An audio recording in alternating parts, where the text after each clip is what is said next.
από τους τόπους που περιγράφει ο καθηγητής στο βιβλίο του. Θα σας παρακαλέσω πάρα πολύ, θα παρακαλέσω τον κύριο Λαυρόπουλο να μας πει 2 λόγια και μετά θα συνεχίσουμε. Καλησπέρα σας. Είναι μεγάλη χαρά που είμαι σήμερα εδώ πέρα και με μεγάλη χαρά αποδέχτηκα την πρόσκληση να συμμετέχω στην παρουσίαση του βιβλίου και λόγω των φίλων προσκαλούντων και λόγω της εξαγχιστίας εγκαινιάζονται στην Παραχαμίδα, αλλά βεβαίως και λόγω του περιεχομένου του, ενός περιεχομένου το οποίο είναι αρκετά λίγο γνωστό σε όλους μας. Οφείλω καταρχήν θερμά συγχαρητήρια και ευχαριστίες στον καθηγητή, στο Συνδικό Ινστιτούτο Αθηνών και το Φιλανδικό Ινστιτούτο Αθηνών και την Εφορία Αρχαιολογικών Αρκαδίας για τις προσπάθειες ετών από τις οποίες ήρθε μέρος της Μεναλίας στην επιφάνεια και από τις οποίες γνωρίζουμε πλέον κάποια, πιστεύω όχι όλα, τα στοιχεία για τη ζωή, την ιστορία των κατοίκων της, των προγόνων μας. Μια ιστορία την οποία μέσα από το βιβλίο πιστεύω θα το μάθουμε καλύτερα και θα αποκτήσουμε ένα μέρος γνώσης της ιστορίας της Αρκαδίας που το ξέρουμε λίγο. Θυμάμαι μια συνέντευξη του καθηγητή που έλεγε ότι όσοι Έλληνες δεν ξέρουν την ιστορία τους θα πρέπει να την μάθουν και για την Μεναλία νομίζω τους περισσότερους από εμάς αφορά η συγκεκριμένη τοποθέτηση. Ελπίζω, Δήμαρχε, να μπορέσουμε μαζί να κάνουμε και αυτά που αρκετά δεν έχουμε κάνει για τη συγκεκριμένη περιοχή και για την ανάδειξή της. Να ευχαριστήσω λοιπόν πάλι ξανά. Να τονίσω ότι η Περιφέρεια Πελοποννήσου συνέβαλε όχι μόνο στη συγκεκριμένη έκδοση, αλλά συμβάλλει σταθερά σε δράσεις πολιτισμού, σε εκδόσεις είτε πραγματοποιώντας τις αυτόνομα, είτε συμβάλλοντας στην δαπάνη τους, έτσι ώστε να έχουμε στοιχεία δεδομένα για τον πολιτισμό μας και να μπορέσουν αυτά να φτάσουν σε όλα τα σχολεία της χώρας και σε όλους τους πρεσβευτές της χώρας ανά τον κόσμο. Ο πολιτισμός είναι από τους σημαντικότερους πυλώνες των δράσεών μας και με έργα πολιτισμού, τα οποία είναι και πολλά και πολύ περισσότερα αυτά που πρέπει να γίνουν, αλλά και με δράσεις σαν τη σημερινή. Εύχομαι να είναι καλοτάξιο το βιβλίο. Είμαι βέβαιος για την αποδοχή του από όλους. Θερμά συγχαρητήρια σε όλους και θερμές ευχαριστίες.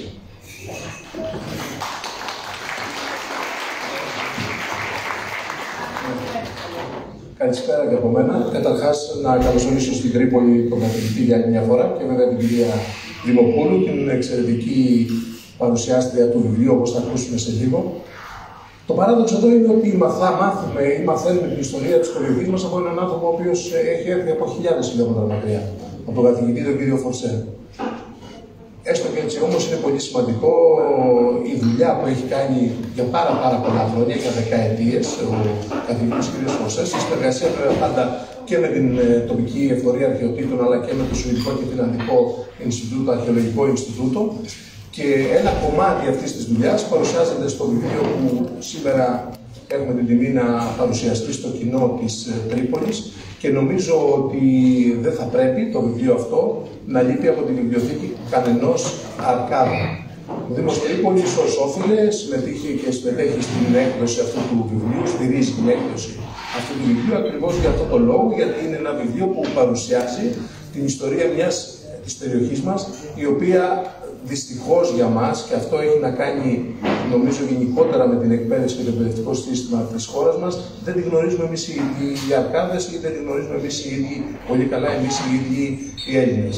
Άρα είναι διπλά τα συγχαρητήρια στον κύριο καθηγητή για τη δουλειά και την ότι έχει αφιερωθεί όλα αυτά τα χρόνια σε αυτή την προσπάθεια και τον ευχαριστούμε πάρα πολύ.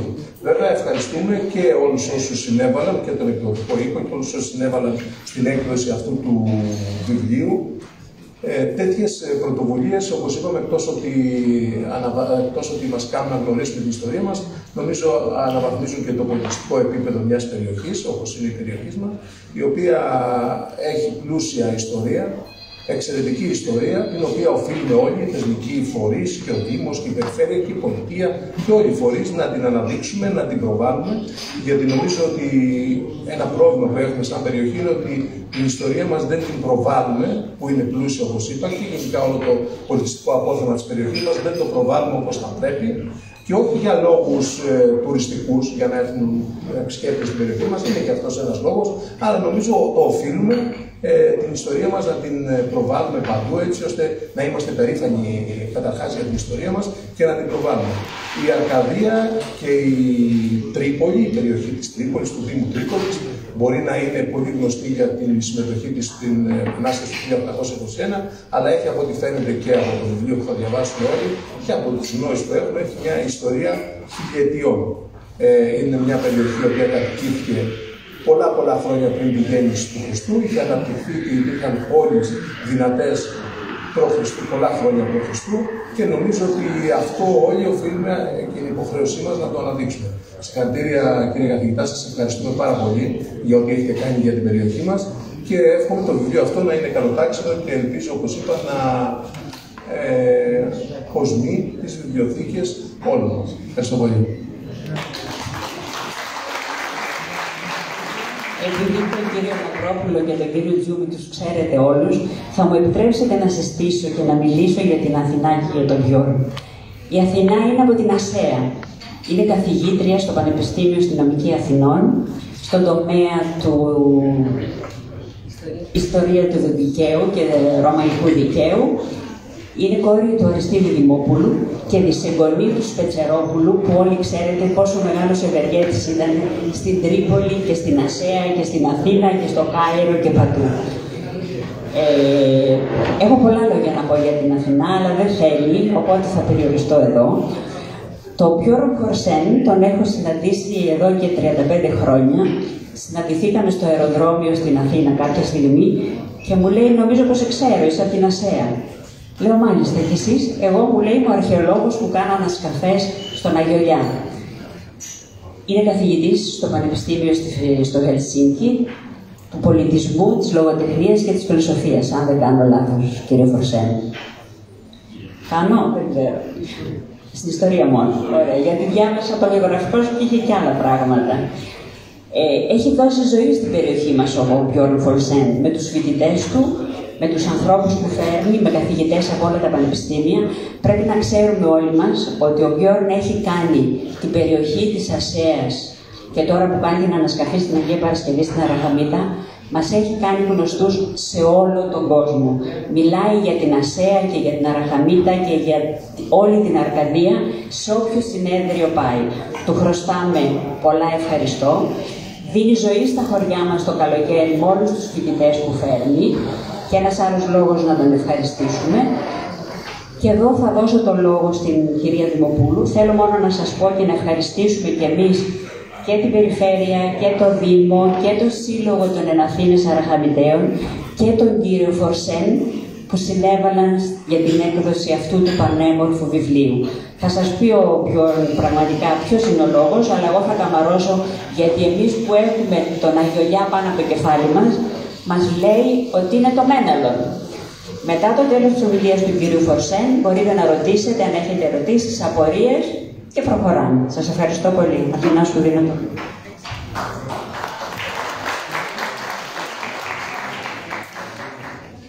Ευχαριστώ την Μαρία Φράγκου για την πρόσκληση να μετάσχω σε αυτή την εκδήλωση, την παρουσίαση βιβλίου και την ευκαιρία να βρεθώ στην πόλη που αγαπώ πάρα πολύ, την Τρίπολη, και για να μιλήσουμε για αυτό το πραγματικά εξαιρετικό από πάσης απόψεως βιβλίο.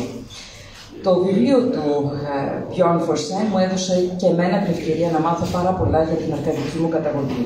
Και γι' αυτό καταρχάς τον ευχαριστώ από καρδιάς. Ο παππούς μου, Γιώργος Δημόπουλος, γεννήθηκε στην Ασσέα το 1901 στους πρόποδες του Αηλιά. Μεγάλωσα ακούγοντας τις ιστορίες του για τις αρχαιολογικές έρευνες στην περιοχή από τον Σουηδό ερευνητή Έρικ Χόλμπεργκ, που είχε φιλοξενήσει στο σπίτι μας. Όπως όλοι στο χωριό μας, έχω ανέβει πολλές φορές στα ερείπια του αρχαϊκού ναού στην κορυφή του Αηλιά, από όπου αγνατεύεις περιμετρικά μια θέα μεγευτική όλο το οροπέδιο της καρδιάς της Αρκαδίας. Τα παιδιά μας κάθε χρόνο τρέχουν τον αγώνα δρόμου στην ιδιωτή του Αγιώργη, κοντά, όπως θα μας πει ο Γιώργος, στον αρχαίο υπόδρομο. Μαζεύουμε αγριολούλουδα για τον επιτάφιο στις πλαγιές του βουνού, χορεύουμε στα πανηγύρια στην Αγία Σωτήρα και στη Μεταμόρφωση κοντά στις Αραχαμίτες. Και αν βλέπουμε και φουκραζόμαστε, το λίγο σήμερα είδαμε ένα αγριογούρουνο να τρέχει στο κεραστεραϊκό δάσος. Και προσωπικά αισθάνομαι πολύ τυχερή που πρόλαβα να γνωρίσω τους παλιούς βιοπαλαιστές της Αρκαδίας, τους βοσκούς που ξαλαγούν τα κουπάκια τους στις βραχώδεις πουρελιές, τους γεωργούς σε μια δύσκολη γη, τις γυναίκες που ζήμωναν και έψιναν το ψωμί της οικογένειας στο ξυλόφουρνο και έφυγαν το δικό τους γιαούρτι και τυρί. Την τελευταία γενιά ανθρώπων που πριν την εισβολή της τεχνολογίας που άλλαξε άρδιν τη ζωή μας τα τελευταία χρόνια, ζούσαν λίγο πολύ ακόμα με τον ίδιο τρόπο όπως οι Αρκάδες της εποχής του Ομήρου. Δεν γνώριζα όμως ότι ο τόπος μου αυτός, ο μοναδικά όμορφος, ήταν για τους αρχαίους η πραγματική καρδιά της Αρκαδίας, την οποία έχουν υμνήσει τόσοι αρχαίοι Έλληνες και Λατίνοι ποιητές. Η Μεγάλη Αποκάλυψη από το βιβλίο του Φορσέν, το οποίο τεκμηριώνει πέραν πάσης αμφιβολίας, είναι ότι το βουνό που ορθώνεται πάνω από το σπίτι της Ασσέας, του χωριού μας, ο Αηλιάς, είναι το αρχαίο Μέναλον, το ιερό βουνό του Αρκαδικού Θεού Πάνου. Ο τόπος που, όπως μας θυμίζει ο συγγραφέας, τάφηκε ο Αρκάς, ο γενάρχης των Αρκάδων, γιος του Δία και της Καλιστούς. Ο τόπος που προτιμούσε να κυνηγά η θεά Άρτεμις. Παίρνοντας στη σκητάλη μια σειρά αρχαιολόγων που ερεύνησαν τα χώματά μας, ο Μπιόν Φορσέ με την Φιλανδική Αρχαιολογική Σχολή είχε την τύχη να κάνει μια εξαιρετική σημασίας ανακάλυψη. Έναν αρχαίο βωμό κοντά στο Ξοκλήσι της Αγίας Παρασκευής, λίγο πριν από την Αγία Σωτήρα, στον δρόμο μεταξύ Ασσέας και Ραχαμίτας, που χάρη στα ανεπίγραφα κεραμίδια μπόρεσε να ταυτιστεί με το ναό της θεάς Αρτέμιδος Λυκοάρτιδας. Μια ανακάλυψη που επιτρέπει, χάρη στον Παυσανία, να ταυτιστεί το όρος προφητηλία με το όρος Μέναλον, την κοιτίδα του τοπικού έθνους των Μεναλίων Αρκάδων. Ο Παυσανίας αποτελεί για τους αρχαιολόγους και τους ιστορικούς μια πολύτιμη πηγή.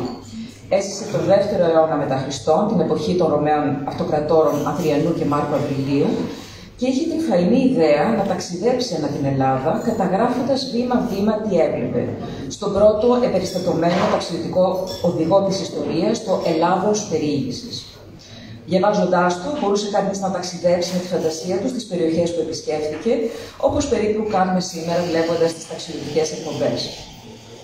Τα τοπονύμια των διαφορών περιοχών της Ελλάδας που καταγράφει, καθώς και οι περιγραφές των κτηρίων και μνημείων, είναι πολύτιμα για τους αρχαιολόγους. Τους επιτρέπει, όταν ανασκάπτουν μια περιοχή, να ταυτίζουν τα συνήθως ανώνυμα ιδρύματα των θεμελίων των κτηρίων.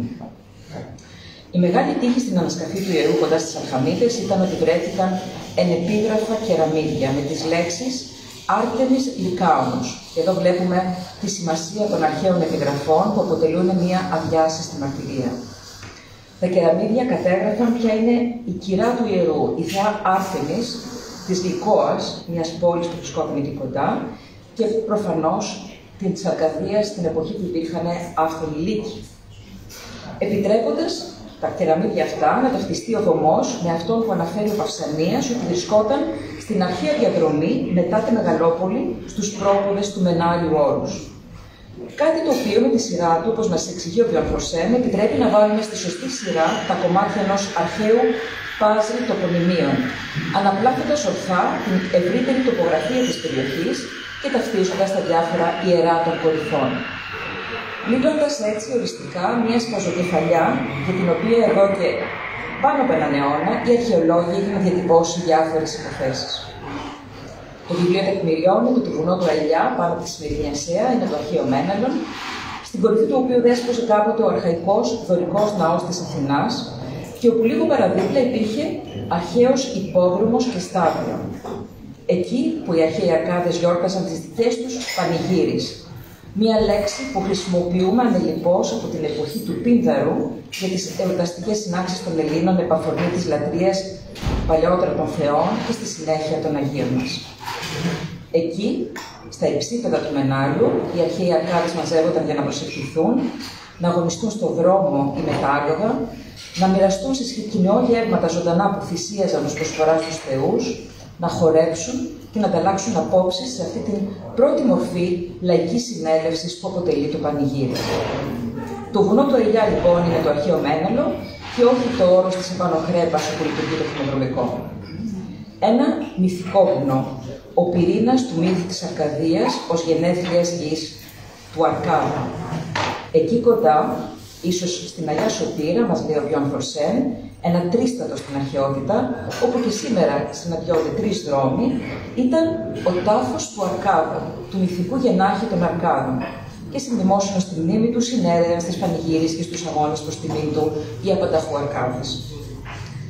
Ο συγγραφέας ξεκινάει την αφήγησή του με τη σύνοψη της ιστορίας της έρευνας για την τοπογραφία της αρχαίας Αρκαδίας από τους πρώτους Ευρωπαίους περιηγητές που την εποχή του Ναπολέοντα με τον Παυσανία Αναχήρας προσπάθησαν να εντοπίσουν τα αρχαία τοπονύμια. Κάτι ιδιαίτερα δύσκολο, καθώς στην τουρκοκρατούμενη έως πρότινος Αρκαδία τα ορχαία ονόματα είχαν αντικατασταθεί με σύγχρονα ελληνικά, αργανίτικα ή σλάβικα. Αυτοί οι πρωτοπόροι της αρχαιολογικής έρευνας έκαναν τις πρώτες ορθές ταυτίσεις που επέτρεψαν τις μετονομασίες οικισμών περιοχών με τα αρχαία τους ονόματα στις αρχές του 20ου αιώνα.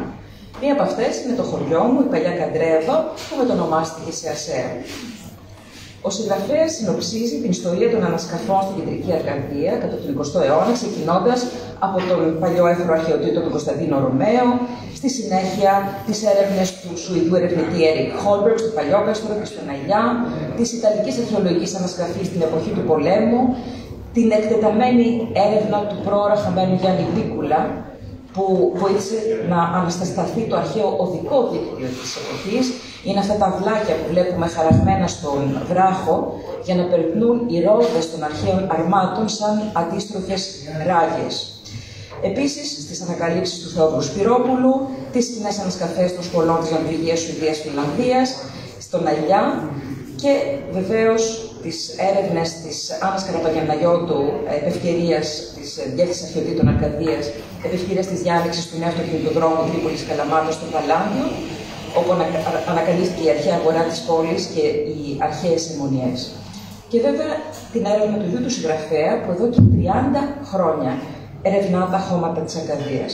Και αυτό που αποτελεί τη μείζωνα πρόσφατη ανακάλυψη από τη Φιλανδική Σχολή, υπό τη διεύθυνσή του, στις ανασκαφές στην Αγία Παρασκευή Αρχαμήτας, το ιερό της Αρτέμιδος, που όπως δείχνει λειτουργήσε επί μακρόν από τον 9ο αιώνα π.Χ. μέχρι τον 3ο. Η νέα γνώση της τυπογραφίας που αποκτούμε χάρη στη ταύτιση του ιερού της Αρτέμιδος Λυκοάτιδας και του όρους Μεγάλιων επιτρέπει να καταλάβουμε την στρατηγική σημασία της ευρύτερης περιοχής στην αρχαιότητα ως σημείο διέλευσης στρατευμάτων από και προς τη Μεγαλόπολη και τη Σπάρτη. Οι πολεμοχαρείς Σπαρτιάτες προτιμούσαν να περνούν από την κοιλάδα της Ασσέας για να αποφεύγουν αυτή της αιώνιας αντιπάλου τους της Τεγέας. Ο κάμπος της Ασσέας, μας θυμίζει ο συγγραφέας, υπήρξε πεδίο αναμέτρησης στρατευμάτων ήδη από την εποχή που ο Αρκαδικός στρατός συνάντησε το Σπαρτιατικό το 370 π.Χ.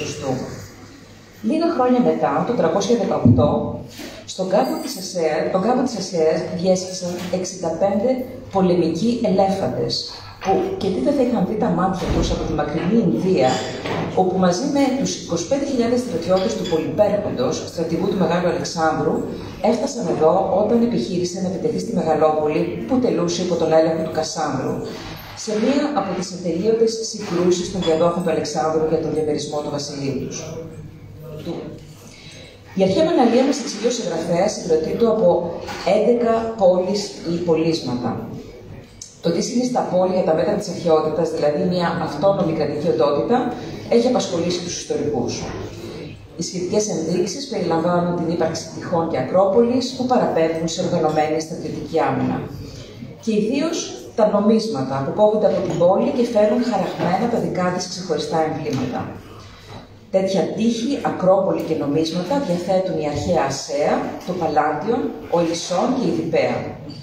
Και το να λειτουργεί μια αρχαία πόλη νομισματοκοπείο ήταν πολύ απαιτητική υπόθεση, όπως είναι και σήμερα εξάλλου. Έπρεπε να έχεις πρόσβαση σε πολύτιμο μέταλλο, χυτήριο, κανόνες ασφαλείας ενάντια στις παραχαράξεις, συνήθως δημόσιους δούλους που λειτουργούσαν όλα αυτά.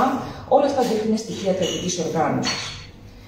Στη θέση των δικών μας χωριών που σήμερα πλήττονται από την αστιφιλία, μπορούμε να φανταστούμε, χάρη στις περιγραφές του συγγραφέα, τους αρχαίους οικισμούς της Μεναλίας να αναπτύσσονται ως εύρωστοι οικισμοί, γύρω από ένα ή περισσότερα ιερά, με μια ακρόπολη στο κέντρο που προσέφερε προστασία σε περίπτωση επίθεσης και γύρω-γύρω τον αστικό ιστό, που όπως ανέδειξε η αρχαιολογική έρευνα στην Ασσέα, το Παλάντιο και τις Αιμονιές, δεν διέθετε πολεοδομικό σχέδιο, αλλά και δημόσια κτίρια και αγορά, δηλαδή τόπους συναθρήσεως και εμπορίου. Οικισμός πλήρως οργανωμένους ως μικρογραφίες πόλεων, ενώ διάσπαρτα στην Ύπαιθρο υπήρχαν μικρότερα χωριά, 3 τέτοια έχουν εντοπιστεί στην κοιλάδα της Ασσέας. Η Ακρόπολη της Ασσέας, που σήμερα ξεχωρίζει σαν τεράστιους βράχους με την επίπεδη κορυφή του στον Ασσατικό κάβο, τον έχετε δει όλοι δίπλα στην παλιά Εθνική Οδό, με ορατά τα κατάλοιπα των μεγάλων τυχών, φέρει ίχνη κατοίκησης από την προϊστορική εποχή, το 60.000 π.Χ. και έως και το 1200. Ήταν ένα κρίσιμο κομβικό σημείο, καθώς η Ακρόπολη δέσποζε στο κέντρο του σημαντικότερου οδικού άξονα της Αρκαδίας, από αρχαιοτά των χρόνων, αυτόν που ένωνε την Ανατολή με τη Δύση και τον Βορρά με τον Νότο του Πελοποννήσου, τόπο συχνής διέλευσης στρατευμάτων. Η εντονότερη όμως αστικοποίηση της περιοχής ξεκινά την αρχαϊκή περίοδο, τον 6ο αιώνα. Αργότερα, όταν στα τέλη του 4ου π.Χ. αιώνα θα δημιουργηθεί τεχνητά η Μεγαλόπολη, με προτροπή του Θηβαίου στρατηγού Επαμινόντα για να αποτελέσει ένα νέο κέντρο των Αρκάδων και αντίπαλο δέος της Σπάρτης, οι κάτοικοι από τα 40 χωριά και οικισμούς της Μεναλίας θα μετικήσουν αναγκαστικά στη Μεγαλόπολη και θα αφήσουν πίσω τους ακατοίκητο ένα μέρος της περιοχής. Κάποια χωριά όμως θα επιβιώσουν. Το Παλάτιο, για παράδειγμα, θα ανασυσταθεί τον 2ο αιώνα μετά Χριστόν από το Ρωμαίο αυτοκράτορα Αντωνίνο τον Ευσεβή, που το επίκησε και το ξαναέκτισε, δίνοντάς του προνόμια και φοροαπαλλαγές ως φόρο τιμής σε αυτό το αρκαδικό χωριό, το οποίο οι Ρωμαίοι θεωρούσαν μητρόπολη τους. Και για να θυμηθούμε λίγο αυτή την πολύ σημαντική ιστορία για την περιοχή, κατά τον ιδρυτικό μύθο των Ρωμαίων, τον οποίο αναφέρει ο Βυργίλιος στην Ενιάδα του, από εκεί ξεκίνησε ο Αρκάς Έβανδρος, πριν ακόμα ξεσπάσει ο Τροικός πόλεμος, για να φτάσει μετανάστης στην καρδιά της Ιταλίας, ιδρύοντας έναν οικισμό δίπλα στο Τίβερι, στον οποίο έδωσε το όνομα του χωριού του. Και από εκεί πήρε το όνομα Παλατίνος Λόφος. Αυτός ο άξιος άνδρας, όπως δηλώνει το όνομα Έβανδρος, θα εισάγει στο άξεστο Λάτιο τη μουσική και τη γραφή, αλλά και τη λατρεία των θεών του, μεταξύ των οποίων του Λύκειου Πάνα, η οποία θα εξελιχθεί στην λατρεία των Λουπερκαλίων στη Ρώμη, μια τελετή γονιμότητας που δίνει κάθε χρόνο. Σε αυτό το λόφο, στον Παλατίνο Λόφο, θα ιδρύσει αργότερα ο Ρωμήλος στη Ρώμη, την αιώνια πόλη, η οποία θα αφήσει βέβαια ανεξίτηλο στίγμα στην ιστορία. Στον Παλατίνο Λόφο, αργότερα, οι Ρωμαίοι αυτοκράτορες θα θεμελιώσουν την μεγαλοπρεπή κατοικία τους, η οποία θα ονομαστεί από το όνομα του λόφου Παλάτι. Μία λέξη που πέρασε σε όλες τις ευρωπαϊκές γλώσσες. Όποια πέτρα και σηκώσεις, ακόμα και αυτές των παλατιών σε όλο τον κόσμο, θα βρεις από κάτω έναν αρκάδα. Ο συγγραφέας μας δίνει στο βιβλίο του μια γλαφυρή εικόνα για τα ιερά της Αρκαδίας. Μας εξηγεί τη σημασία του ναού της Αθηνάς στον Αηλιά πάνω από την Ασσέα, που σήμερα βλέπουμε μόνο τα θεμέλια του. Αλλά αντιλαμβανόμαστε τη δυσκολία του εγχειρήματος να χτιστεί όταν διαβάζουμε ότι για να το χτίσουν γύρω στο 600 π.Χ., πολύ πριν για παράδειγμα από το Παρθενώνα, μετέφεραν μάρμαρο από τα μακρινά Δωριανά, σήμερα 45 χιλιόμετρα μακριά, τότε ακόμα πιο δύσκολα. Το κενόκρανό του επίσης είναι αντίγραφο αυτού του πρώτου ναού των Δελφών, δείγμα των σημαντικών διασυνδέσεων της τοπικής λατρείας με το σημαντικότερο λατρευτικό κέντρο της αρχαϊκής Ελλάδας. Αλλά μας δείχνει επίσης πόσο κινητική ήταν η αρχαίοι. Όπως επισημαίνει ορθά ο συγγραφέας, η λατρεία της Αθηνάς και η ανέγερση ενός τόσο σημαντικού ναού στην κορυφή του Μενάλιου Όρους δεν μπορεί να ήταν υπόθεση μιας μικρής τοπικής κοινότητας, αλλά αποτελεί ένδειξη της συνεργασίας των Μεναλίων και σε πολιτικό επίπεδο, ήδη σε μια πρώιμη αρχαϊκή εποχή. Το ιερό της Αρτέμιδο γλυκό άκρος που ανέσκαψε στους πρόποδες του βουνού, εν συγκρίση, ήταν μόνο ένας βωμός με πάνω κεραμίδια, με πολύ πλούσια όμως αφιερώματα που δείχνουν ότι η λατρεία εκεί υπήρχε τον 10ο έως τον 3ο αιώνα. Άλλος σημαντικός ναός, μας θυμίζει ο συγγραφέας, ήταν ο ναός του Ποσειδώνα της Αθηνάς στη Βίγλα. Πώς ο Ποσειδώνας, ένας ναός της θάλασσας, λατρεύεται στη μέση της Αρκαδίας. Ο Παυσανίας αναφέρει ότι αυτό τον ναό τον έκτισε ο Οδυσσέας, όταν γύρισε από το Ήλιον, από την Τρία. Σύμφωνα με το μύθο, μετά την επιστροφή του στην Ιθάκη, για να εξηλαιωθεί για την τύφλωση του Πολύφημου, του γιου του Ποσειδώνα, έπρεπε να γυρίσει την Ελλάδα με ένα κουπί στον νόμο και εκεί που οι άνθρωποι δεν ήξεραν τι είναι αυτό, να χτίσει ένα ναό προς τιμή του Ποσειδώνα. Τους ανθρώπους αυτούς τους συνάντησε στην καρδιά της Αρκαδίας. όπου οι Ορεσίβοι δεν είχαν ποτέ δεκρύσει τη θάλασσα. Προς επίρρωση του μύθου, όταν στις αρχές της δεκαετίας του 60 ο πατέρας μου χρειάστηκε να οδηγήσει μια γιαγιά από την Ασέα στο Ναύπλιο, μόλις το αυτοκίνητο καβάλισε τον Αχλαδόκαμπο και φάνηκε η θάλασσα του Αρβολικού κόλπου, εκείνη ξαφνιάστηκε από την απλωσιά και ρώτησε «Μα τέτοιος κάμπος και δεν τον σπέρνουν?» Όπως σας έλεγα, ο ομηρικός κόσμος μέχρι χθες ήταν μια ανάσα δρόμους από τους παλιούς αρκάδες. Το βιβλίο μας πληροφορεί για τις συνθήκες ζωής αυτών των αρκάδων. Τόπο των Ορεσίβιων βοσκών που πάντοτε οι Ορεσίβοι γίνονται οι καλύτεροι πολεμιστές, όντας συνηθισμένοι στις κακουχίες, ολιγαρκείς και δυνατοί. Στην αρχαιότητα οι αρκάδες είχαν τη φήμη τόσο σκληροτράχυλων αγρών που ακόμα και το μαντίο των Δελφών αρνήθηκε να ευωδώσει ένα χρησμό στους Σπαρτιάτες όταν το ρώτησαν για την κατάκτηση της Αρκαδίας, που τους είπε να απέχουν από την κατάκτηση της χώρας των Βαλανιδοφάγων. Μία ρίση που φέρνει στο νου μου αυτή της προ-προγιαγιάς μου την εποχή της εισβολής του Ιμπραήμ στην Πελοπόννησο και της απόλυτης ερήμωσης της Αρκαδίας, που έλεγε μετά την απελευθέρωση στις κόρες της «Δεν ξέρεις τι θα πει να τρως γκόρτσινο ψωμί». Το ψωμί με το οποίο είχαν επιβιώσει την εποχή της που είχε κατακάψει τα πάντα ο Ιμπραήμ. Γιατί οι Αρκάδες ήξεραν ανέκαθεν να ζουν τα απολύτως αναγκαία, αξιοποιώντας κάθε προϊόν της φύσης. Το βιβλίο μας πληροφορεί ότι η Μεναλία παρήγαγε κρυθάρι, μέλι και κρασί. Η πολύμηλος Αρκαδία, πολύμηλος, σταθή πλούσια σε κοπάδια, έτρεφε ανέκαθεν εγωπρόβατα και σε μικρότερο βαθμό χείρους και βόδια. Ανάμεσα στα πολλά αφιερώματα των πιστών στο ιερό της Αρτέμιδος Λυκοάτιδος που ανέσκαψε ο συγγραφέας είναι και αυτό ενός βοσκού με το κρυάρι στους ώμους, η αιώνια εικόνα του καλού ποιμένα που γνωρίζουμε από τον Χριστό στην Εκκλησία μας. Μας εξηγεί επίσης ο συγγραφέας για τις ενδείξεις που έχουμε για την διαχρονικότητα της μετακίνησης των κοπαδιών από και προς τα Χυμαδιά και για την σημαντική για την επιβίωση εισαγωγή στην Αρκαδία του ελαιόλαδου και του αλατιού, αλλά και σπάνιων εδεσμάτων, όπως τα ψάρια, με την ωραία ιστορία που αναφέρει ο Αριστοτέλης για έναν φτωχό άνδρα που έφερνε σε καλάθια στους ώμους τρέχοντας ψάρια από το Άργο στην Αιγαία ως αυτοδίδακτος δρομέας αποστάσεων που ενάντια σε όλες τις προβλέψεις θα στεφτεί νικητής του δρόμου στην Ολυμπία. Το βιβλίο μας πληροφορεί επίσης για τους τεχνίτες και καλλιτέχνες των αρχαίων Μεναλίων. Η Αρκαδία, σημειώνει ο συγγραφέας, είναι μία από τις περιοχές της Ελλάδας με τους περισσότερους ναούς την αρχαϊκή και πρώιμη κλασική περίοδο. Ένδειξη του πόσο καλά ήξεραν ανέκαθεν να χρησιμοποιούν την πέτρα ως αρχιτέκτονες, οικοδόμοι, λιθοξόοι και αντλήκτες. Μια παράδοση της τέχνης της πέτρας, την οποία διέτρεπαν μέχρι και τις αρχές του 20ου αιώνα, για παράδειγμα, οι Λανταδιανοί μαστόροι.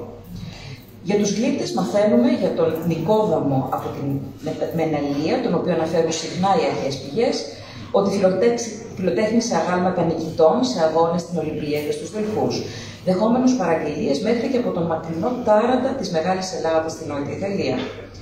Όπως επίσης για το εξαιρετικά σπάνιο και σημαντικό χάλκινο έλασμα που βρέθηκε στο Κεραστάρι, σήμερα στο Εθνικό Αρχαιολογικό Μουσείο, με σκηνές από άρματα και πολεμιστές υπηγμάτους με μια χίνα ανάμεσά τους, το οποίο πιθανώς προερχόταν από ένα σφυρίλατο άγαλμα κόρης από το ιερό της Αθηνάς του Ναϊλιά. Και το βιβλίο μας χαρίζει μια φωτογραφία του χάλκινου ειδωλίου των μέσων του 7ου αιώνα που βρέθηκε στο ιερό της Αρτέμιδος Λυκοάτιδος, το οποίο ονομάστηκε ο Αρκάς. Ένας καλογυμνασμένος, γυμνός άντρας με τα χέρια στους βοφούς, με το αιώνιο μηδίαμα του τέλειου αρχαϊκού κούρου.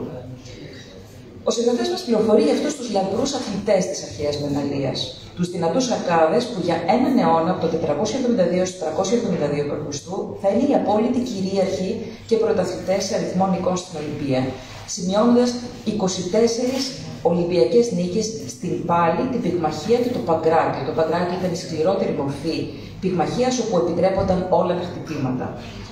Μία απόλυτη κυριαρχία, στατιστικά και αναλογικά έναντι των άλλων πόλεων που διακρίνονται στα αθλητικά, εν σχέση με τον πληθυσμό της Αρκαδίας. Για τους αθλητές αυτούς μαθαίνουμε από τις βάσεις των αγαλμάτων που έχουν αφιερωθεί στην Ολυμπία και μαθαίνουμε ότι μετήχαν συστηματικά σε πολλούς αγώνες αρχαιότητας. για την παράδοση των αρκάδων στην άσκηση των νέων τους από πολύ μικρή ηλικία και για το μέναλο ως επίκεντρο των αγωνιστικών αθλημάτων πάλης, μας πληροφορεί αναλυτικά το βιβλίο. Επίσης, για το στάδιο και τον υπόδρομο που υπήρχε κάποτε εκεί στην κορυφή του Μενάλου, το οποίο αναφέρει ο Παυσανίας, καθώς και για τον αγώνα των Μεναλίων που μνημονεύεται σε μια βάση αγάλματος αθλητή που βρέθηκε στο Άργος και έναν αγώνα που πρόσφατα άρχισε να ξαναγίνεται. Η τοποθεσία των αθλητικών αυτών εγκαταστάσεων και αγώνων, που συνήθως στην αρχαιότητα συνδέονται με τιμές για διακεκριμένους νεκρούς, όπως ορθά υπογραμμίζει ο συγγραφέας, πιθανώς συνδεόταν με τον τάφο του Αρκάδα που βρισκόταν εκεί κοντά. Οι πρώτοι αγώνες, μας λέει ο Παυσανίας, διοργανώθηκαν για τον Αζάνα, τον γιο του Αρκάδα, όπου μάλιστα σημειώθηκε αθλητικό ατύχημα όταν ο Ετωλός πάτησε με το άρμα του τον Άπη, τον γιο του Ιάσον, από το Παλάτιο και καταδικάστηκε για αυτή την εξαμελίας ανθρωποκτονία σε εξορία. Όπως μειώνει ο συγγραφέας, η τοπογραφία της περιοχής επιτρέπει τον εντοπισμό του χώρου των αγώνων αυτών, του υποδρόμου και του σταδίου, κοντά στον Ανεμόμυλο, πιο κάτω από τον Αγιά και πιο κοντά στο Αγιώργη. Εκεί που και σήμερα, ήταν κάτι που δεν το γνώριζε μέχρι τώρα που το συζητήσαμε, τα παιδιά του χωριού μας κάθε χρόνο στη γιορτή του Αγιώργη τρέχουν στο αυτοσχέδιο αγώνα δρόμου. Του Αγιώργη, ενός επίσης καβαλάρια εκείνο. Οι Αρκάδες, μας μαθαίνει ο Πιον Φροσέν, είχαν την κλασική εποχή την φήμη των καλύτερων πολεμιστών στην Ελλάδα, όντας περιζήτητη μισθοφόρη. Παραθέτει το χωρίο από τα ελληνικά του Ξενοφόντος, όπου ο Λυκομήτης από τη Ματινία, απευθυνόμενος στους Αρκάδες και προτρέποντάς τους να μην υποταμούν στις μεγάλες περιφερειακές δυνάμεις της Σπάρτας και της Φίβας, τους θυμίζει ότι οι Αρκάδες ήταν οι πιο πολλοί άνθρωποι και οι πιο ρωμαλαίοι από τους Έλληνες, που δεν έλειπαν από κανένα στρατό. Σε σημείο που ο Εύληπος, τον 5ο αιώνα του Χριστού, χαριτολογεί ότι οι πολεμιστές είναι το βασικό εξαγώγημο προϊόν της Αρκαδίας.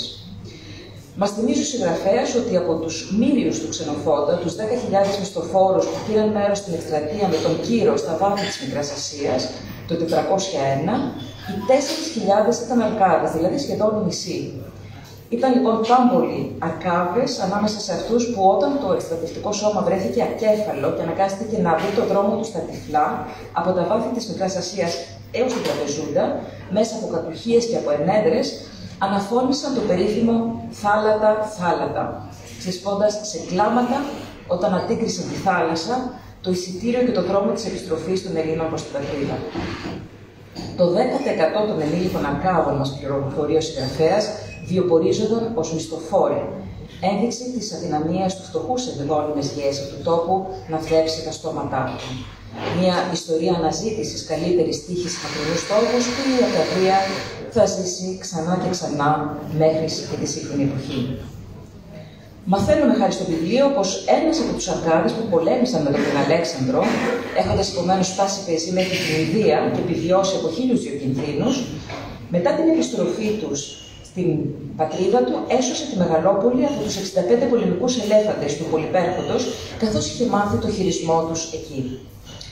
Ο συγγραφέας μας εκθέτει επίσης για τον πλούτο των εισαγόμενων νομισμάτων από τις 4 γωνιές του αρχαίου κόσμου που βρέθηκαν στο ιερό της Αρτέμιδος Νικοάτρας, στην Αραχαμίτα, προερχόμενα από τη Σικελία, την Ήπειρο, τη Μακεδονία, τη Μικρασία, τα νησιά του Αιγαίου, έως την Σελεύκεια στον Τίγρη της Μεσοποταμίας, κοντά στη σημερινή Βαγδάτη, στο Ιράκ, προερχόμενα ίσως από το βαλάμπιο μισθοφόρων που είχαν πολεμήσει στις περιοχές αυτές. Η ανάγκη αυτή βιοπορισμού ως πολεμιστές, μας εξηγεί ο συγγραφέας, συνδέεται και με τις αθλητικές τους επιδόσεις και την αγάπη τους για την προπόνηση που τους προετοίμαζε για μια στρατιωτική καριέρα.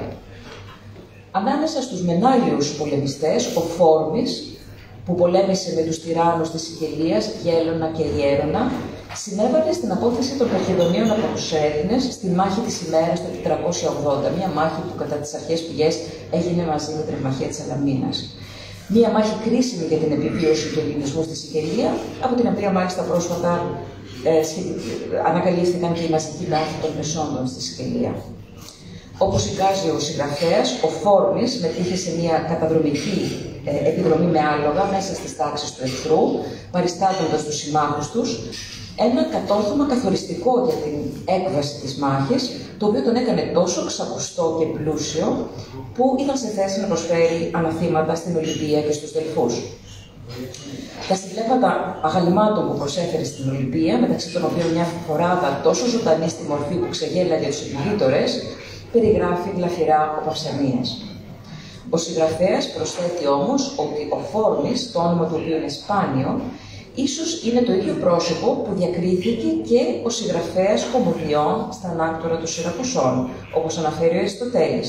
Κατά τον ίδιο τρόπο που ο διάσημος συγγραφέας κομμωδιών, ο Αισχύλος, υπήρξε επίσης πολεμιστής στο Μαραθώνα, τη Σαλαμίνα και τις Πλατείες. Η μουσική εκπαίδευση, εξάλλου, μας θυμίζει το βιβλίο, ήταν εξαιρετικά σημαντική για την εκπαίδευση των νέων αρκάδων, όντας συνδεδεμένη με την πολεμική τους παράδοση. Παραθέτει ο συγγραφέας το χωρίο του μεγαλοπολίδη ιστορικού Πολυδίου, που εξηγεί πώς τα παιδιά στην Αρκαδία γαλοπούνται εξ απαλώνων ήχων, στη μουσική και στο τραγούδι, μαθαίνοντας συμβατήρια και παρελάβοντας. Οι Αρκάδες, μας λέει ο Πολύδιος, σε όλη τους τη ζωή αγαπούν το τραγούδι και συνοδεύουν με αυτό τις συναθρήσεις τους και τις δημόσιες επιδείξεις, αντισταθμίζοντας με τη μουσική την επίπονη αρκαδική ζωή και θεωρώντας το τραγούδι το καλύτερο μέσο καλλιέργειας που μεταμορφώνει τους ανθρώπους από άξεστους σε πολιτισμένους. Το τέλος εποχής των Μεναλίων ως πολιτικής οντότητας, μας μαθαίνει το βιβλίο, τοποθετείται στα μέσα του 4ου αιώνα π.Χ., όταν οι κάτοικοι της περιοχής απορροφήθηκαν από τη Μεγαλόπολη. Αν και ορισμένες από τις μικρές πόλεις, το Παλάντιο, η Ασέα, η Γεδαία και ο Ελισσόν θα διατηρήσουν την αυτονομία τους και θα μετάσχουν στην κοπή νομισμάτων του κοινό των Αρκάδων. Τα δύο ιερά της περιοχής θα ακολουθήσουν αντίστροφη πορεία. Αυτός της Αθηνάς στην κορυφή του Αηλιά θα εγκαταλειφθεί, αυτό της Αρτέμιδος Λυκοάκηδος στους πρόποδες του Μενάρου θα ανθίσει, όπως υποστηρίζει ο συγγραφέας, χάρη στη σύνδεσή του με το μύθο του Αρκάδα, επιτρέποντας στην νεόκοπη Μεγαλόπολη, που το θέτει υπό την κυδαιμονία της, να ισχυροποιήσει τον έλεγχό της στην περιοχή. Από τον 3ο αιώνα π.Χ. η Μεναλία θα γνωρίσει τη συρρίκνωση του πληθυσμού της, ίσως λόγω και της μετανάστευσης των στρατιωτών, αλλά και των τεχνητών του Διονύσου, των ηθοποιών και μουσικών, τους οποίους επίσης διαπρέπει η Αρκαδία. Όπως αυτός ο ανώνυμος ηθοποιός, αλλά και συνάμα αθλητής της πόλης, που κέρδισε 88 αγώνες ανά την καριέρα του σε όλη την Ελλάδα, υποδιόμενος τι άλλο τον Αχιλλέα και τον Ηρακλή, και ο οποίος γύρισε να περάσει τα γεραματά του στον πατρικό του τόπο. Αλλά, μας θυμίζει ο συγγραφέας, η χώρα ερημώνει και λόγω της μείωσης των γεννήσεων, γιατί όπως σημειώνει ο Παυσανίας για όλη την Ελλάδα, οι άνθρωποι προτιμούν την καλοπέραση, κάνοντας μόνο 1 ή 2 παιδιά την εποχή εκείνη ήδη. Μαθαίνουμε τέλος ότι με την έλευση των Ρωμαίων οι Μενάλιοι θα πολεμήσουν στην αυναχία του Ακτίου, στο πλευρό του Μάρκου Αντωνίου και της Κλεοπάτρας, απέναντι στον ανιψιό του Ιουλίου Καίσαρα Οκταβιανό, στην αυναχία που έμελε να καθορίσει το μέλλον του κόσμου για πολλούς αιώνες. Ο Οκταβιανός θα επικρατήσει και θα αναδειχθεί στον πρώτο αυτοκράτορα της Ρώμης, περνώντας την ιστορία με το όνομα Αύγουστος. Ίσως, αν σημειώνει ο συγγραφέας, δεν είναι τυχαίο ότι οι σύμμαχοι της λάθος πλευράς αυτής της αμαχίας την ίδια εποχή διαπιστώνει ότι καταστρέφονται τα κτίρια της Αρτέμιδος Λυκοάκηδος στο Μέριανον. Όπως σημειώνει ο κατακλείδος συγγραφέας, το παρελθόν των Μεναλίων αποτελεί σημαντικό μέρος της αρκαδικής ιστορίας. Και τώρα που επιτέλους καταφέραμε να εντοπίσουμε το Μενάλιον όρος, έφτασε η κατάλληλη ώρα για να μάθουμε εκ νέου την ιστορία του. Αυτό το μάθημα ιστορίας μας χαρίζει το βιβλίο, μιας ιστορίας απολαυστικής, καθώς συνοδεύεται από εξαιρετικές φωτογραφίες, επεξηγήσεις και χάρτες που επιτρέπουν στον αναγνώστη να αποκτήσει μια ολοκληρωμένη εικόνα της αρχαιολογικής και ιστορικής τεκμηρίωσης της περιοχής. Η δίγλωση έκδοση, ελληνικά και αγγλικά, αποτελεί ένα μεγάλο δώρο του συγγραφέα τόσο στη διεθνή επιστημονική κοινότητα όσο και στο ελληνικό κοινό. Το βιβλίο σου, Ιωάννη Φροσέν, αποτελεί μια πολύτιμη συμβολή στην καταγραφή της ιστορίας της ιδιαίτερης πατρίδας μας. Για εμάς τους Αρκάδες μας επιτρέπει να βυθιστούμε σε πτυχές της ιστορίας ενός τόπου τόσο μαγικού, που ο Βυργίλιος με το περίφημο «την Αρκάντια εγώ», που θα πει «έχω και εγώ ζήσει στην Αρκαδία», καθιέρωσε την Αρκαδία στην παγκόσμια πνευματική κληρονομιά ως συνώνυμη με τον Παράδεισο. Όπως μας διδάσκει η σοφία των αρχαίων, τον φυσικό παράδεισο που αποτελεί η καρδιά της Πελοποννήσου, την αρχαία κληρονομιά του, το φυσικό περιβάλλον του, έχουμε εμείς οι νεότεροι ιδιαίτερη ευθύνη να προφυλάξουμε και να αναδείξουμε. Και ο τέμπορα, ο μόρες που λέγανε και οι Λατίνοι, σε απόσταση αναπνοής από το Μέναλο, που μόλις ανακαλύψαμε ότι ήταν το ιερό βουνό της Αρτέμιδος και το χαμένο τάφο του Αρκάδα, έχει σήμερα κατασταθεί ο χώρος συλλογής απορριμμάτων της Παλαιόθνης. Η δε μεγάλη φωτιά του 2007 λίγο έλειψε να μην αφήσει τίποτε όρθιο από το αιωνόβιο και ρασταρέικο δάσος, παίρνοντας σε όλους μας τον πανικό. Μία λέξη που, ας μην ξεχνάμε, βγαίνει από το όνομα του Θεού Πάνα για να καταδείξει τον τρόμο που μας προξενούν τα στοιχεία της φύσης όταν την αψηφούμε. Στις αρχαίες πηγές, η πεδήλωση των ιερών περιβόλων θεωρείται ιεροσυλία και ασέβεια, βαρύτατα εγκλήματα για τα οποία κατηγορήθηκε πρώτος ο ίδιος ο Αρκάς και η μητέρα του η Καλιστό, η οποία μεταμορφώθηκε σε αρκούδα όταν την αποπλάνησε ο Δίας. Όταν ο γιος της, μην αναγνωρίζοντας τη μάνα του, την κυνήγησε και εισήλθαν στον απαγορευμένο περίβολο του Δία στο Ηλικαίον Όρος, μας θυμίζει ο συγγραφέας, ο Δίας τους μεταμόρφωσε στον αστερισμό της Μεγάλης Άρκτου και του Αρκτοφύλακα, με τον τέταρτο λαμπρότερο αστέρα του ουρανού, τον Αρκτούρο. Αστερισμούς που μπορείτε να θαυμάσετε στο μικρό μας αστεροσκοπείο στην Ασέα, που αποτείει φόρο τιμής στους μύθους της ιδιαίτερης πατρίδας μας. Ευχαριστούμε Βιόν για το μεγάλο σου δώρο, για τη γνώση της ιστορίας, της αρχαιολογίας και της τοπογραφίας του τόπου μας, που αποτελεί το εξαιρετικό βιβλίο σου, που πραγματικά, όπως ανέφεραν και οι προλαλήσαντες, δεν πρέπει να λείπει από κανένα αρκαδικό σπίτι. Σας ευχαριστώ.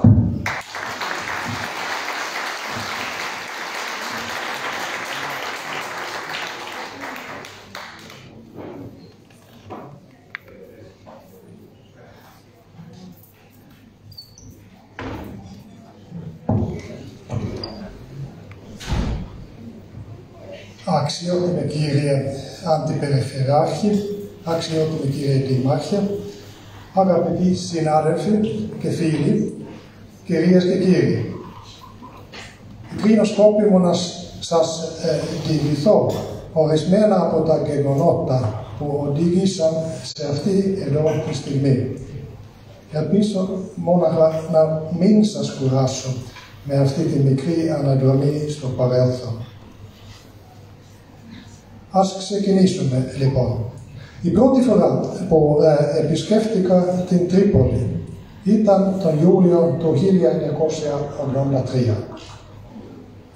πριν από 40 χρόνια. Η Τρίπολη τότε ήταν πολύ διαφορετική από σήμερα.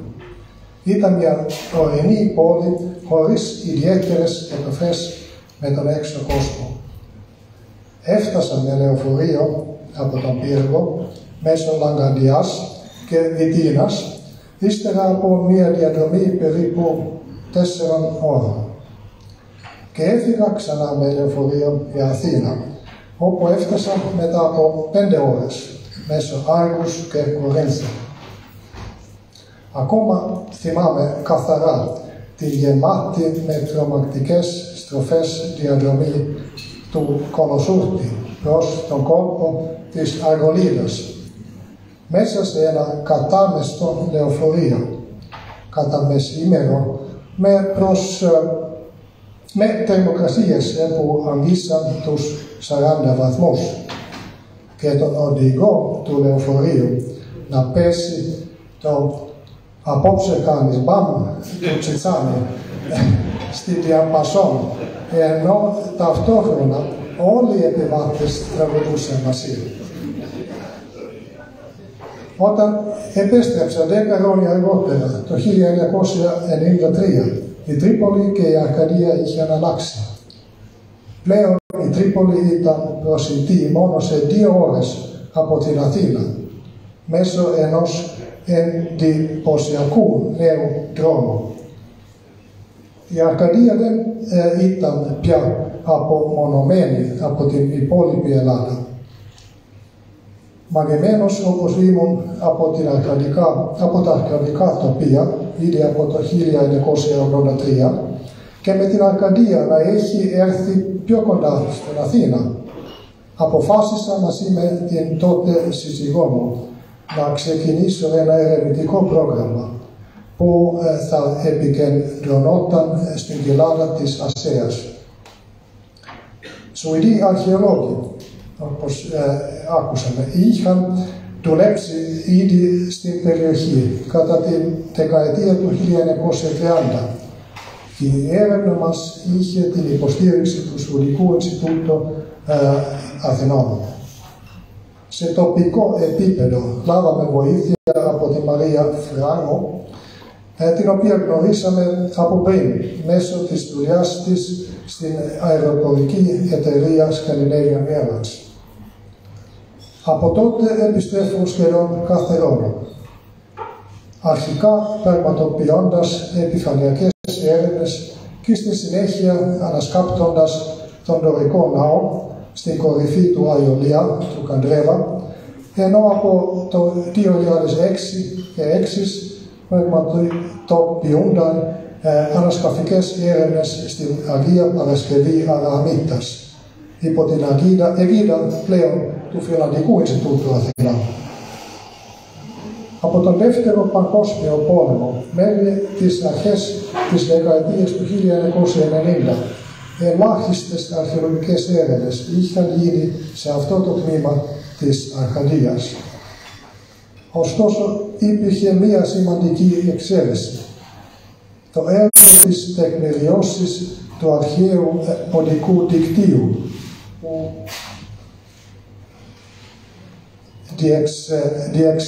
διεξήχθη από τον αείμνηστο Γιάννη Πίκουλα ήδη από την δεκαετία του 1980. Υπήρξα τυχερός που γνώρισε τον Πίκουλα και την σύζυγό του. Μια γνωριμία που γρήγορα μετατράπηκε σε φιλία. Μας επισκέφτηκαν μάλιστα αρκετές φορές κατά τις εργασίες μας στο πεδίο. Από όλες τις επισκέψεις τους θυμάμαι εκείνοι που ήρθαν ενώ ανασκάπταμε τον δωρικό ναό του Αϊολία το 1997. Ο Πίκουλας με σύστησε στον αείμνηστο Δημήτρη Ρούσο, έναν συνταξιούχο δάσκαλο από την Αγαμίτα, ο οποίος μας προσκάλεσε στο σπίτι του για φαγητό.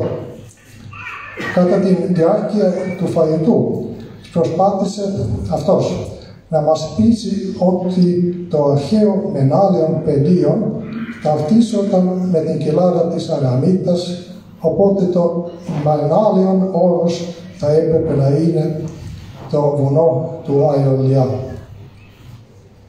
Τα επιχειρήματα του είχαν λογική, αν αναλογιστεί κανείς τις αποστάσεις που αναφέρει ο περιηγητής Παυσανίας στην πορεία του από τη Μεγαλόπολη στο Μενάλαιον όρος.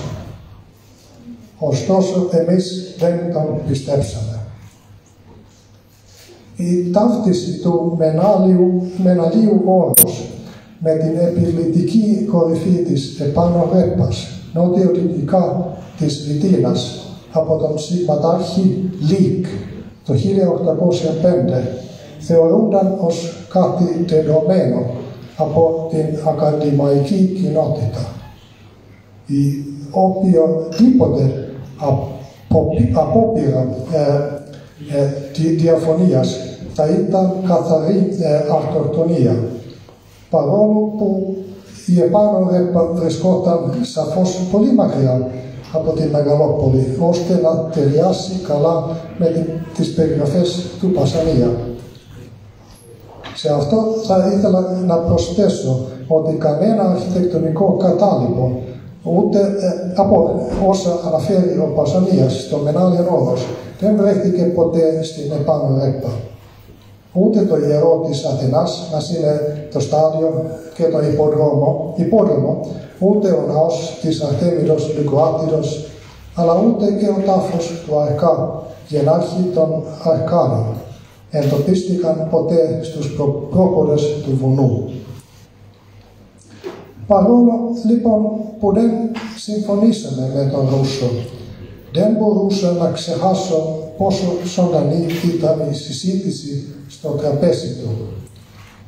Έτσι, όταν το 2011 αποκαλύψαμε στην Αγία Παρασκευή Αραμίτας την πρώτη ενσφραγιστή κέρμο με την επιγραφή Αρτέμιδος Λυκοάτιδος, ήξερα ακριβώς με τι είχαμε να κάνουμε. είχαμε εντοπίσει επιτέλους το ιερό της Αρτέμιδος Λυκοάτιδος και είχαμε αποδείξει ότι ο Ρούσος ήταν σωστός από την αρχή. Το βουνό του Αιωλιά ήταν πράγματι το Μεγάλιον Όρος. Επομένως, ο ναός στην κορυφή του έπρεπε να είναι ο ναός της Αθηνάς και ο τάφος του Αρκά να βρίσκεται κοντά στην περιοχή που ανασχάλαμε. Το Σάββατοκυριακό που ακολούθησε την ανακάλυψη μας, σκαρφαλώσαμε την επάνω ρέπα, το σύγχρονο όρος Μέναλο. Μαζί μας ήταν ο Νίκος Κοτσίρος από την Αγαμίτα, ο οποίος μας βοηθούσε με τις εργασίες μας στην Αγία Παρασκευή. Την επόμενη μέρα ανέβηκα μόνος μου στην κορυφή του Αιωλιά για να καθίσω για λίγο στον στυλοβάτη των ερειπίων του ναού της Αθηνάς και να οργανώσω τις σκέψεις μου. Η τοπογραφία της αρχαίας Αρκαδίας είχε αλλάξει οριστικά. Αυτό βέβαια αποτελούσε μια πολύ σημαντική αποκάλυψη. Αλλά ένιωθα κάπως δυστυχής, σχεδόν σαν κλέφτης. Ο πρώτος ίσως που έκλεψε ένα βουνό, ή μάλλον το όνομα ενός βουνού. Φοβούμουν ότι ένα μεγάλο μέρος των ανθρώπων που ζούσαν γύρω από την επάνω ρέπα ή το σύγχρονο όρος Μέναλο θα έβλεπαν τα πράγματα ακριβώς έτσι. Ο ξένος που ήρθε και έκλεψε το βουνό. Βέβαια δεν υπάρχει κανένας λόγος να είναι έτσι. Σίγουρα θα μπορούσαμε να μοιραστούμε το βουνό. Η επάνω ρέπα, η Οστρακίνα, με το χιονοδρομικό της κέντρο, θα μπορούσε σίγουρα να διατηρήσει την ονομασία Μέναλο. Ταυτόχρονα όμως θα ήταν αναγκαίο να δεχτούμε ότι το αρχαίο Μεγάλιον Όρος ταυτίζεται με το βουνό του Αιωλιά. Στις αρχές της δεκαετίας του 1990 η ακαδημαϊκή κοινότητα ήταν πεπισμένη πως δεν είχαν αναπτυχθεί ελληνικές πόλεις στην Αρκαδία δυτικά των μεγάλων πόλεων της Τεγέας, της Μαντινίας και του Ορχομενού μέχρι την ελληνιστική περίοδο. Υπήρχε η πεποίθηση πως οι άνθρωποι σε αυτές τις απομακρυσμένες περιοχές πιθανότατα ήταν οργανωμένοι σε 5 έθνη. Το έθνος των Μεναλίων βρισκόταν δυτικά της Τεγέας και της Μαντινίας. Κάλυπτε μια περιοχή που εκτινόταν από περίπου το Αυριτό και την Λαοκαιρεσιά στα νότια μέχρι την Πιάνα και το Ροϊνό στα βόρεια και από τα Μαλωτά και τα περιβόλια στα δυτικά μέχρι τον Ευάντρο και το Παλάντιο στα ανατολικά. Ωστόσο, κατά την δεκαετία του 1990 είχε αποδειχθεί από αρκετούς ερευνητές ότι η εικόνα αυτή ήταν λανθασμένη και ότι μικρές πόλεις είχαν αναπτυχθεί σε ολόκληρη την Αρκαδία, το αργότερα κατά τον 6ο αιώνα π.Χ. Οπότε η Μεναλία ως πολιτική οντότητα αποτελούνταν από μια πληθώρα μικρών πόλεων. Δουλεύοντας στην Αρκαδία, αναρωτιόμουν πάντα πώς μπορούμε να την κατανοήσουμε κατά την αρχαιότητα. Υπήρξε μονάχα μια μικρή ορεινή περιοχή μακριά από οτιδήποτε άλλο, όπως την γνώρισα στις αρχές του 1980, όταν ήρθα η πρώτη φορά στην Τρίπολη. Ή μήπως ήταν αναπόσπαστο κομμάτι του ευρύτερου αρχαίου ελληνικού πολιτισμού και κόσμου, όπως είναι σήμερα. Με τα λόγια είμαι ακόμα περισσότερο πεπισμένο ότι κατά την αρχαιότητα η Αρκαδία αποτελούσε αναπόσπαστο κομμάτι του ελληνικού κόσμου, συμβάλλοντας ορισμένες φορές μάλιστα και στην ανάπτυξη νέων πολιτιστικών πρακτικών. Αυτό επιχείρημα επίσης να τονίσω στο νέο γλώσσο βιβλίο μου «Μεναλία, η ξεχασμένη ιστορία ενός αρκαδικού έθνους».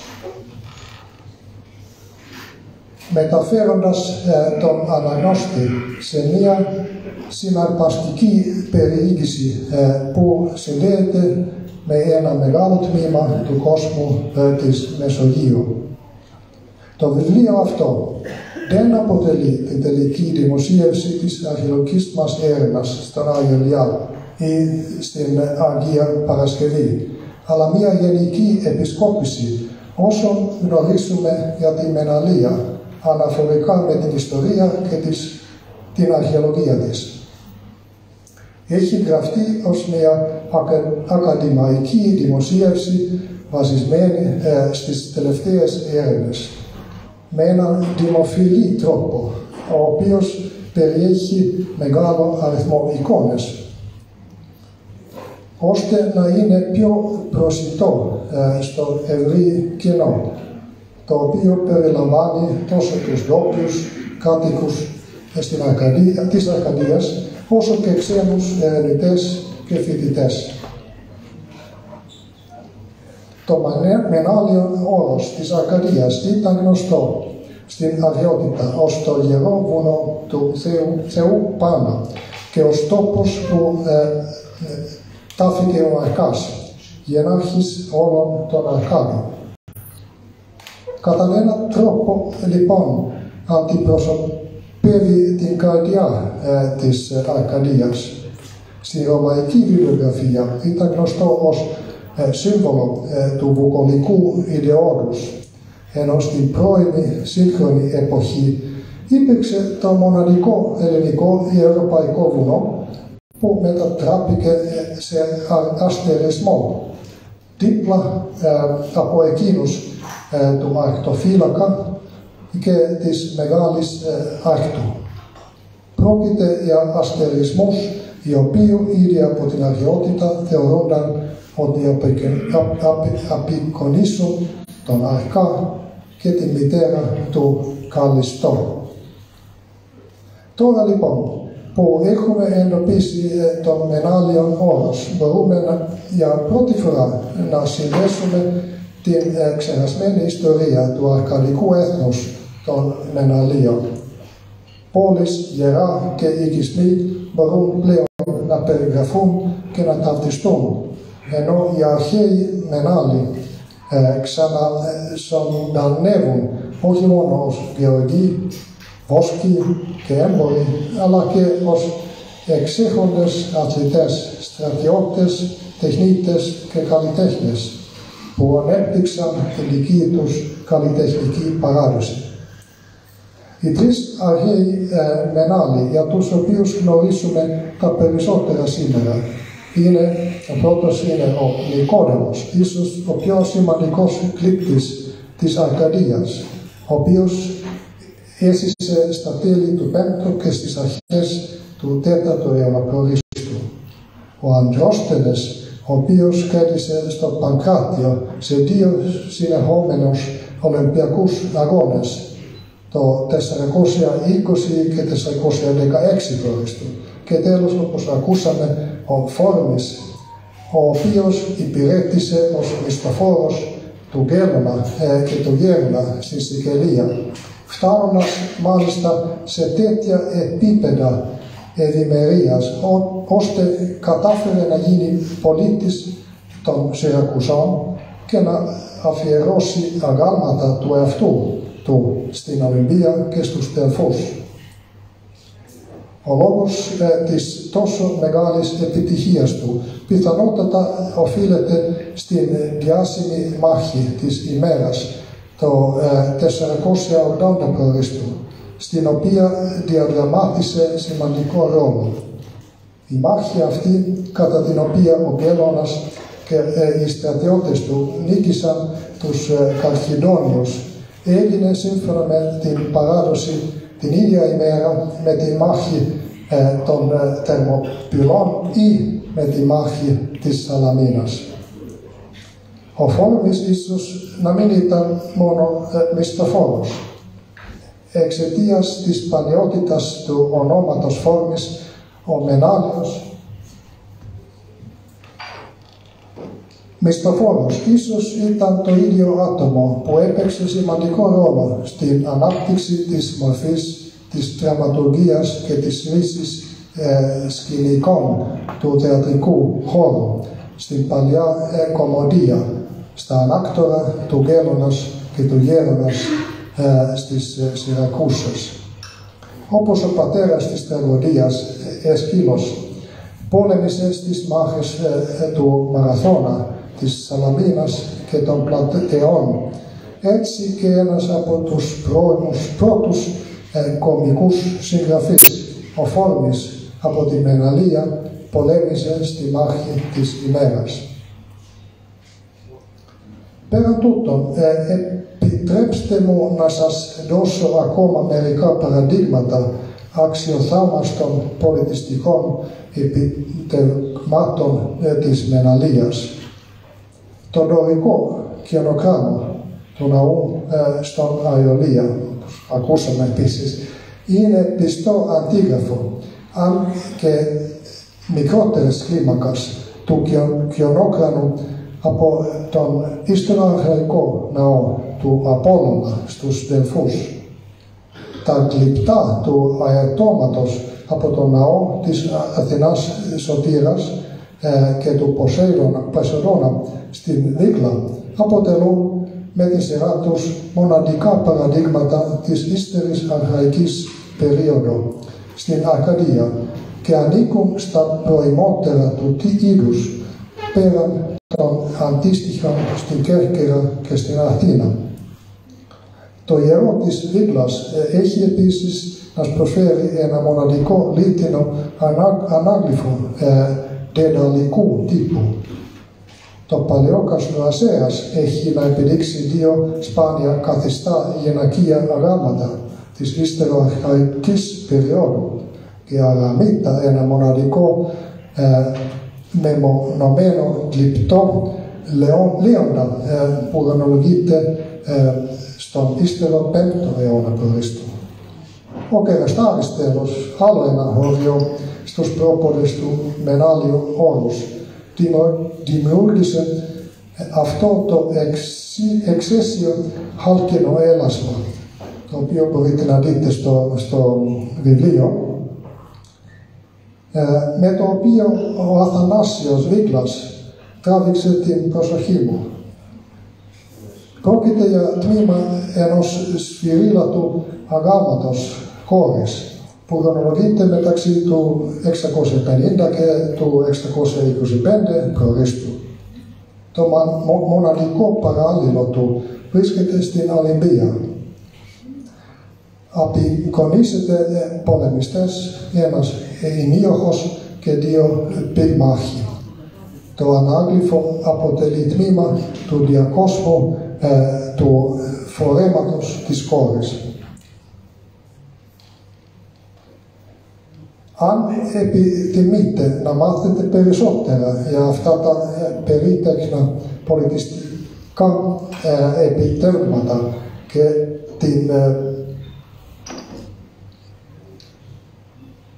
και τι μπορούν να μας πούν, ή αν θέλετε να γνωρίσετε περισσότερα για την ξεχασμένη ιστορία των Μεναλίων, τότε δεν θα μπορούσα παρά να σας προτείνω να διαβάσετε το νέο αυτό βιβλίο. Πριν κλείσω, θα ήθελα να ευχαριστήσω όλους εκείνους που με βοήθησαν τόσο με τις εργασίες στην Αρκαδία, όσο και στην δημιουργία αυτού του βιβλίου.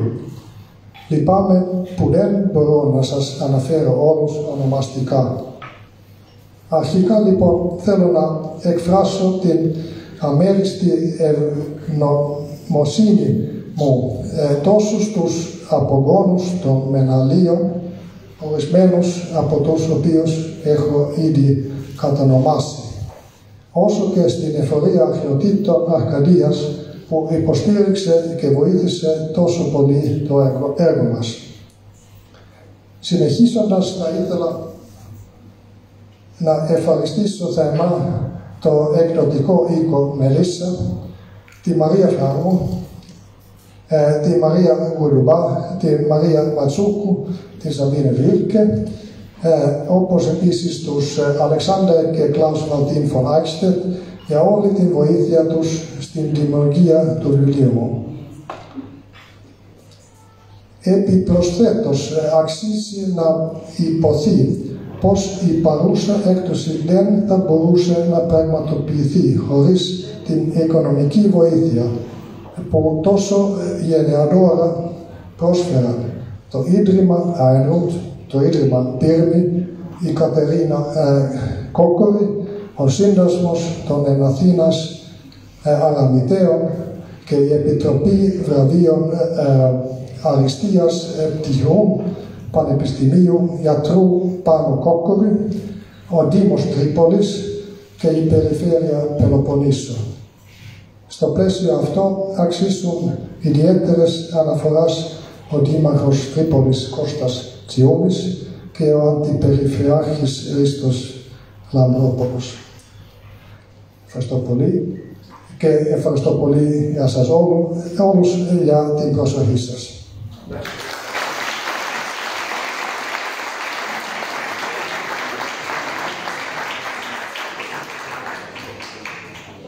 Είναι συγκινητικό όταν ο καθηγητής Φορσέλ μιλάει στα ελληνικά.